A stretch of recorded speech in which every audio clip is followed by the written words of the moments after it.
Hi friends, welcome to my channel Indian Telugu mysteries. Madanapalle మండలంలోని ఒక గ్రామం. రాత్రి సూర్యుడు అస్తమించగానే ఆ గ్రామాన్ని చుట్టుముడితే చీకటితో ఒక రహస్యం పుట్టుకొస్తుంది.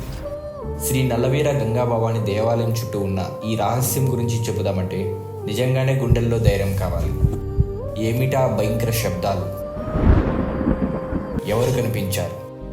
ఈ ప్రశ్నలన్నిటికీ సమాధానం తెలుసుకోవాలంటే చివరి వరకు చూడండి. వినిపించే కథలతో మీకు కొత్త అనుభూతినిచ్చే ఈ ప్రయాణానికి సిద్ధమా? మరో ప్రపంచంలోకి అడుగు పెట్టే ముందు మీ గుండెల్లో కూడా ధైర్యం ఉందా? ఇది కేవలం ఒక పత్రం మాత్రమే. అసలు కథ ఇప్పుడే మొదలవుతుంది. మరి మీకు నిజం తెలుసుకోవాలంటే చివరి వరకు ఈ వీడియోని ఎక్కడ స్కిప్ చేయకుండా చూడండి. పూర్వం 1950 చిత్తూరు జిల్లా మదనపల్లి మండలం సిటిఎం గ్రామంలోని శ్రీ నల్లవీర గంగాభవాని దేవాలయంలో ఒక రహస్య భయానక సంఘటన చోటు చేసుకుంది. ఈ ఆలయంలో నిర్వహించే గంగమ్మ తల్లి జాతర గురించి ఎన్నో కథలు ప్రచారాల్లో ఉన్నాయి. జాతర ప్రారంభం సందర్భంగా గ్రామస్తులు పెద్ద ఎత్తున మేకలు పొట్టేలు బలినిస్తారు. ఈ ఆచారం ప్రకారం అమ్మవారి ఉగ్రరూపాన్ని శాంతింపజేసేందుకు ఈ బలి సమర్పణలు చేస్తారు. జాతర సమయంలో పగలు గ్రామస్తులు బలి ఇచ్చిన తర్వాత సాయంత్రం అయ్యేసరికి అందరూ ఇళ్లకు వెళ్ళిపోతారు. అయితే రాత్రి అయ్యేసరికి బలిచ్చిన ప్రాంతంలో ఏ మాత్రం రక్తం కనిపించకపోవడం అందరికీ ఆశ్చర్యాన్ని కలిగించేది. పురాణాల కథల ప్రకారం సూర్యుడు అస్తమించిన తర్వాత గుడి చుట్టుపక్కల ఎవరు వెళ్ళకూడదని అక్కడి ఊరి పెద్దలు చెప్పేవారు. అక్కడ ఏం జరుగుతుందో తెలుసుకోవాలని అందరికీ ఉన్నా కానీ ఎవరు ధైర్యం చేసి వెళ్ళేవారు కాదు. ఒక్కరోజు అదే గ్రామంలో ఉన్న పాతకాల రాజకుటుంబానికి చెందిన వ్యక్తి ఈ రహస్యాన్ని బయట పెట్టాలని నిర్ణయించుకున్నాడు. అక్కడ ఏం జరుగుతుంది, దాని వెనుక ఏదైనా మర్మం ఉందా? అతడిని వెంటాడాయి.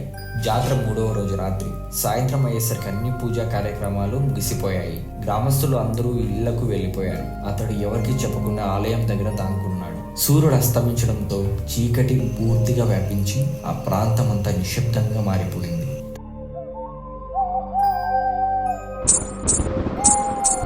తర్వాత అతడు ఎదుర్కొన్న ఘటన అతడిని జీవితాంతం వెంటాడింది. ఆ ఘోర దృశ్యం చూసి భయంతో సృహ తప్పిపోయాడు. మరుసటి రోజు గ్రామస్తులు అతడిని ఆలయం దగ్గర సృహ తప్పి పడి ఉండగా చూసి ఇంటికి తీసుకెళ్లారు. సృహలోకి వచ్చాక అతడు జరిగిన సంగతిని గ్రామస్తులకి ఇలా వివరించాడు. ఆ సంగతి తెలుసుకున్నాక అందరికీ ఒక్కసారిగా ఒళ్ళు గుబ్బులు పుట్టించాయి.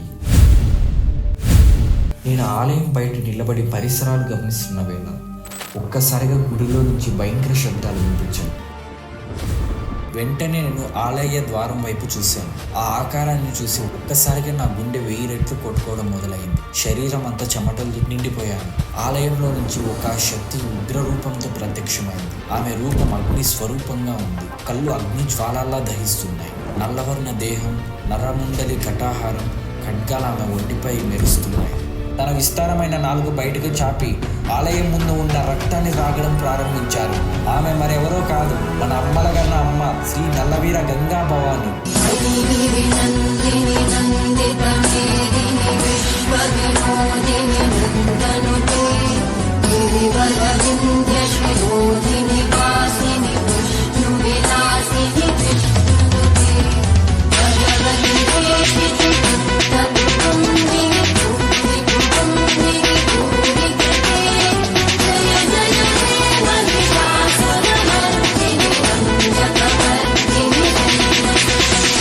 ఈ విషయం గ్రామం అంతటా వ్యాపించింది.